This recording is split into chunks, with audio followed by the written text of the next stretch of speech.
I normally try to avoid the Ripped Laces blog because for a long time, all I ever saw was Nike, like articles and reviews and things.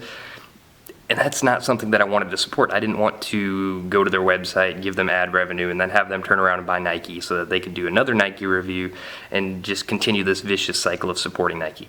I just didn't want to be a part of that, so I avoided the blog. But this morning, I got on Twitter and I saw a link that said that DVS had a new team manager, and it was Kerry Getz. And I went, wow, whatever happened to that guy? So I'm reading the interview, and I find out that he had suffered a series of injuries, and his sponsorships kind of fell through, and he had also adopted 3 kids and had one of his own. So he's pretty much a stay-at-home dad taking care of his skate shop, Nocturnal Skate Shop in Philadelphia, in case you didn't know. If you don't know, then now you know. But anyway, so that's basically what he's been doing. He's been too hurt to skate. He actually said, I believe, that he wasn't even comfortable doing a kickflip down 4 stairs, which is something that most of my subscribers can probably do. And if they can't, they probably could if they actually tried.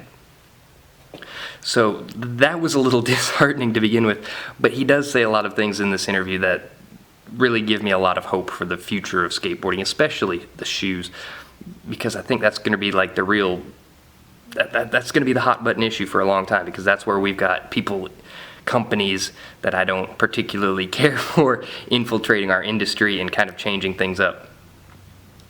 He even mentions that one of these big companies, one of these big soulless, imageless companies, has so many riders, they don't even have a vibe. And that's something that I've been saying for a long time. You can't relate to a team if they have so many riders that they don't all fit into a certain aesthetic. And that's what these big companies are about. They just want to have all the best riders. It doesn't matter if they mesh well together.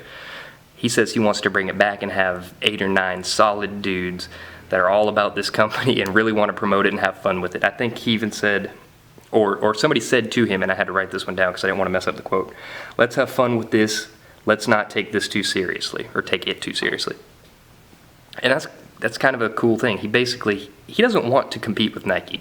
He said there's no point in competing with Nike because you can't, okay? Their flow budget allows for them to have like 400 flow riders, which basically their flow budget is worth more than DVS.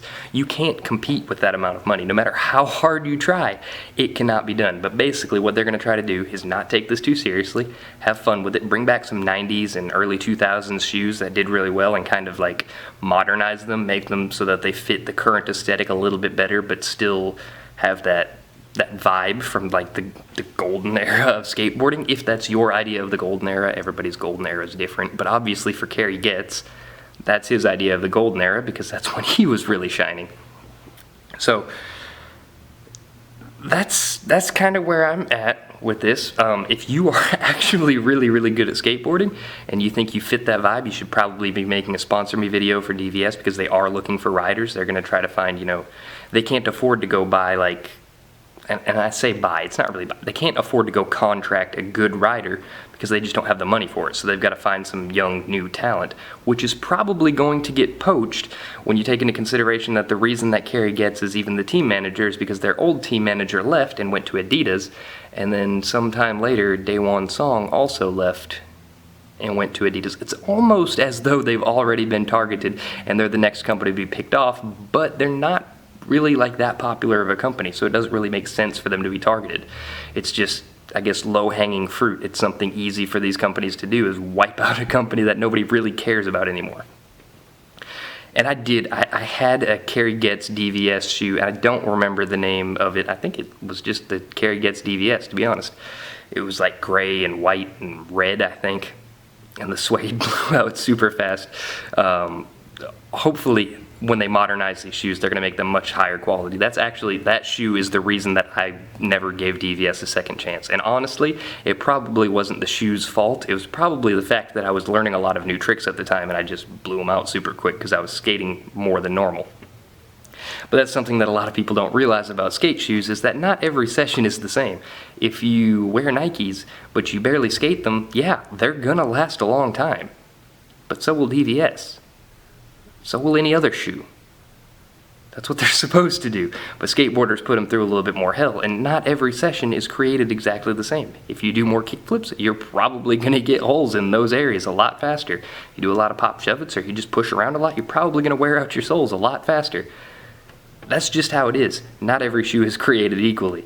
I don't really know what else to say about that. I think I've pretty much covered everything that I wanted to, but there is a lot more information in that interview, and you guys really need to check it out. It's a good one. It's not really a throwback. It's kind of it's a look into the future from a guy that's kind of a throwback, because I bet a lot of my subscribers don't even know who Kerry Getz is, and that's actually really cool to me that I get to expose some of you guys to a new person, a new professional skater, somebody that really seems to be down for the cause and really wants to. Basically, he said he doesn't even want to fight Nike. It doesn't make any sense because their budget is so much bigger. He just wants to do what he's doing. They can do what they're doing, but he's going to make his shit work. And I don't know if that's how I would handle it. I would probably. I'm a little bit more boisterous about my opinion. I'm going to put it out there. I'm going to say names. I'm going to say, you know what? Fuck Nike. They're ruining a lot of stuff, and I'm going to put it out there. I'm going to say it. I'm not afraid to be transparent with you guys about my emotions, my feelings, and things like that. I don't like them. I'll put it out there, I'll say it. But I understand from his point of view, it doesn't make much sense for him to do something like that, because that just makes Nike mad, you know.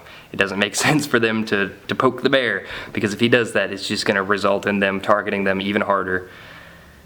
And that's not going to work out well for any company ever. So I hope this video wasn't too long. It probably is. If you enjoyed it, comment, rate, subscribe. If you didn't, just shut the fuck up and move on.